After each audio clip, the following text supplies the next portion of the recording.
मंडळी, आत्ताची बातमी जरा गंभीर आहे।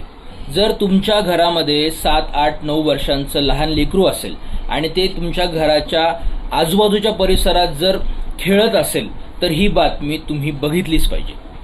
संभाजीनगर शहरातील एका 7 वर्षाच्या छोट्या लेकराला एका 20 वर्षाच्या नराधमाने, ज्याचं नाव आहे उमेर शेख, या 20 वर्षाच्या नराधमाने हे 7 वर्षाचं लेकरू त्याच्या घराच्या जवळील मशिदीजवळ खेळत होतं। मशिदीमध्ये जो झोका बांधलाय, हा झोका पाहण्यासाठी हे 7 वर्षाचं लेकरू तिथे गेलं। हा नराधम उमेर शेख याने आजूबाजूला बघितलं आणि या 7 वर्षाच्या लेकराला मशिदीमध्ये घेऊन गेला आणि मध्ये घेऊन गेल्यानंतर मशिदीत कोणीच नव्हतं। याने त्या 7 वर्षाच्या लेकराला स्वतःच्या मांडीवर बसवलं आणि त्याच्यासोबत घाणेरडे कृत्य केले, त्याचं लैंगिक शोषण केलं।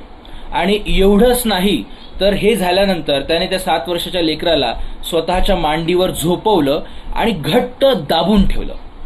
हा सगळा प्रकार घडल्यानंतर जेव्हा हे लेकरू घरी गेलं आणि हे बाळ अतिशय घाबरलेलं होतं। जेव्हा त्याच्या आईने तू असा घाबरलेला का आहे असं विचारल्यानंतर त्या लेकराने त्याच्यासोबत घडलेला सगळा प्रकार आईला सांगितला। त्याच्या आईने त्वरित शहरातील जिन्सी पोलीस ठाण्यात धाव घेतली। पोलीस ठाण्यात सगळा घडलेला प्रकार पोलिसांना सांगितला। यानंतर पोलिसांनी घटनेची तपासणी केली, चौकशी केली। तेव्हा त्या मशिदीमध्ये जिथे हा प्रकार घडला तिथे सीसीटीव्ही कॅमेरा होता आणि पोलिसांनी सीसीटीव्ही कॅमेरा बघितल्यावर बाळाने सांगितल्याप्रमाणे सगळे घाणेरडे कृत्य त्या सीसीटीव्ही कॅमेऱ्यात कैद झाले होते आणि पोलिसांनी ते बघितलं। पोलिसांनी आता या आरोपी जो नराधम आहे उमेर शेख याला अटक केली आहे। सध्याच त्याला 12 जून पर्यंत पोलीस कोठडी दिली आहे।